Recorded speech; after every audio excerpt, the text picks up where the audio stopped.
Lisa with Salesvision. Salesvision 100 Video Challenge, video number 97.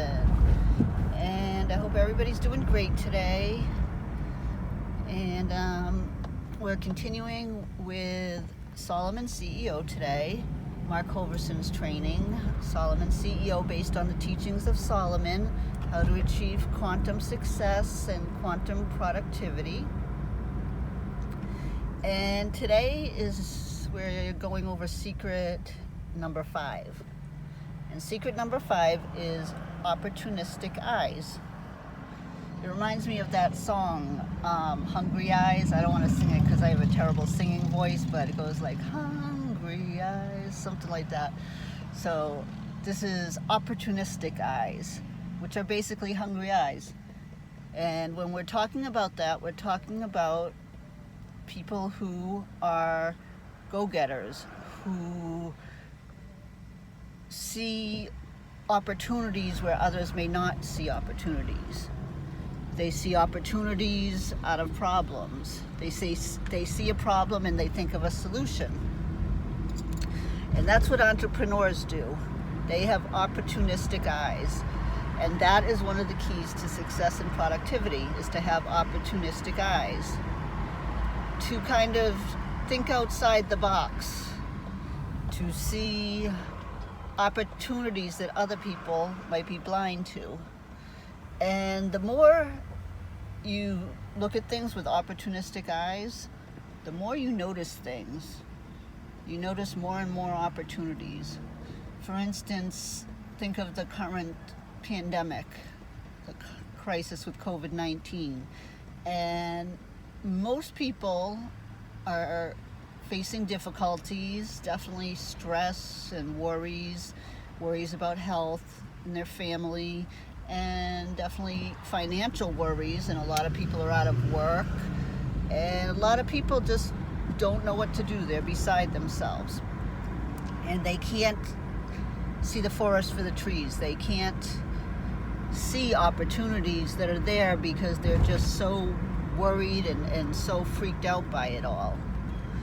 Whereas an entrepreneur sees the opportunity that's there, the opportunity to serve people, and the opportunity to come up with certain solutions.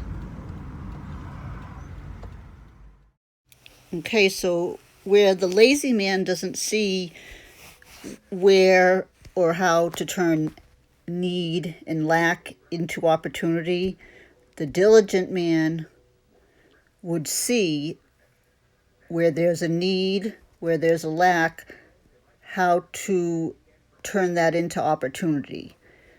And the proverb that goes with that, Solomon's proverb, is the lazy man has no game to roast, but a diligent man sees precious wealth in the land.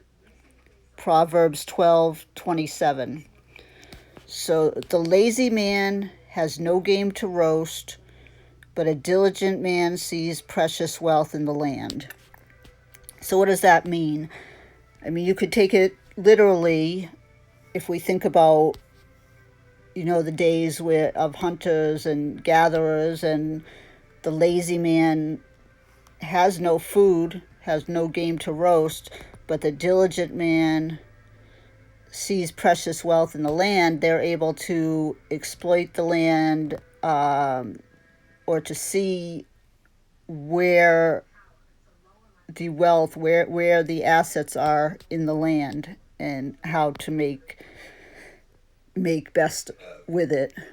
Whether you're thinking about, and I don't like to talk about hunting, but whether you're thinking about seeing animals and being diligent to wait and, shoot to get your food, like in the old days, or, seeing vegetation and knowing how to plant things and being diligent and waiting for crops to grow. Or if you look at the current landscape, or any landscape in history, it's always been, it's the same landscape and the same available availability of abundance, and there's always been poor people and rich people. So the way Solomon's saying it is that the poor people have access to the same land as the rich people, but they don't have opportunistic eyes. Whereas the rich are rich because they have opportunistic eyes. They see how to avail the land and how to best find assets and opportunity. For an exercise to understand that contrast a little better, what Mark Hoverson suggested was to write down a list of 7 people that you know who live way, way, way below your means, and to also write down the names of 7 people you know who live way, way, way above your means. And he mentioned that hopefully you do know 7 people who live way above your means, because you are the sum of your 5 closest friends, they say, or your 5 closest people. So if you don't know anybody who's doing better than you, the chances of you aspiring to be better and actually being successful are a lot lower than somebody who knows people and has people in their circle who are higher up than them, that they're not doing better than everybody else, because then chances are they get pulled down to the lower people.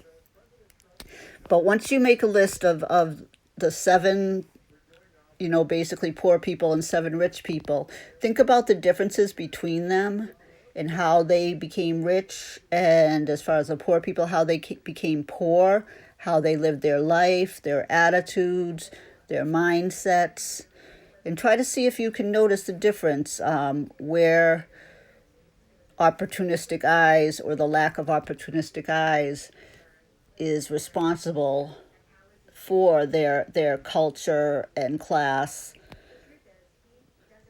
even though they live in the same area and have access to the same land or landscape and things around them.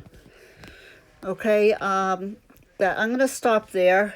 It's already, more time than I meant to spend on it, and we'll talk tomorrow. We'll go into secret number 6.